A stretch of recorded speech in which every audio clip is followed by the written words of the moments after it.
Les funérailles de Constantin de Grèce ont été une grande réunion pour la monarchie espagnole. Les tensions dont on parle toujours semblent avoir été mises de côté, en partageant la tristesse face à la perte d'un être cher. Personne ne voulait manquer le dernier adieu au frère de la reine Sofia. La reine Laetitia a été plus proche que jamais de sa belle-mère, ce qui indique clairement que si, à un moment donné il y avait un quelconque désaccord entre eux, cela appartient désormais au passé. Elle s'est aussi montrée très affectueuse avec ses neveux, avec qui il est rare de la voir.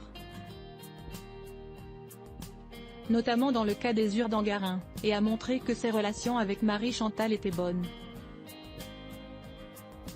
Il était évident que tout le monde allait faire un effort pour rendre cette mauvaise expérience moins désagréable pour Donna Sofia, et c'est pourquoi il voulait que la cordialité règne.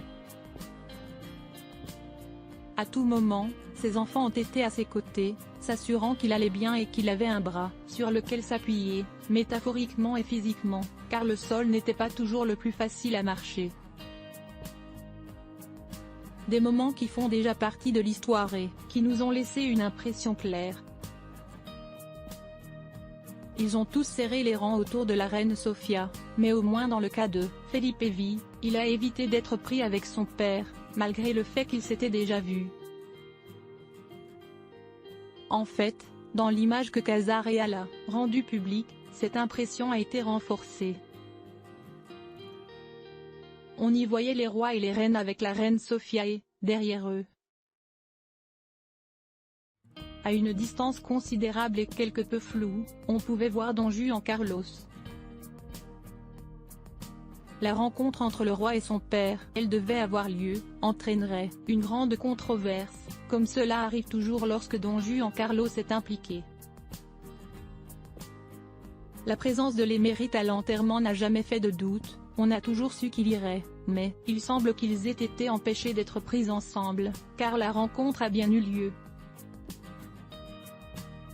Cela a été démontré par certaines images de la star de la télévision grecque qui ont été recueillies par les médias numériques, dans lesquelles vous pouvez voir comment le père et le fils se saluent de manière très affectueuse, avec un câlin et un baiser.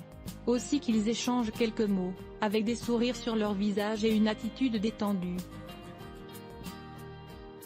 Un instant que les caméras ont capté et qui s'est produit presque en même temps que la photographie dont nous avons parlé précédemment. Ce n'est pas la première fois que les deux se rencontrent en public.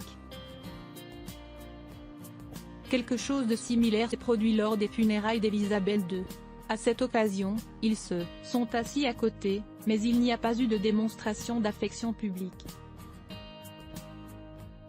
Ils se sont également rencontrés lors de la visite de Don Juan Carlos en Espagne l'année dernière pour participer aux régates de Sangcinso. À cette occasion, en plus de rencontrer les citoyens qui n'ont pas voulu manquer l'occasion de le saluer, il a également tenu une rencontre avec son fils, bien que celle-ci se soit déroulée en privé. Don Juan Carlos vit depuis longtemps à Abu Dhabi, où ses filles lui ont rendu visite, une décision qu'il a prise et que,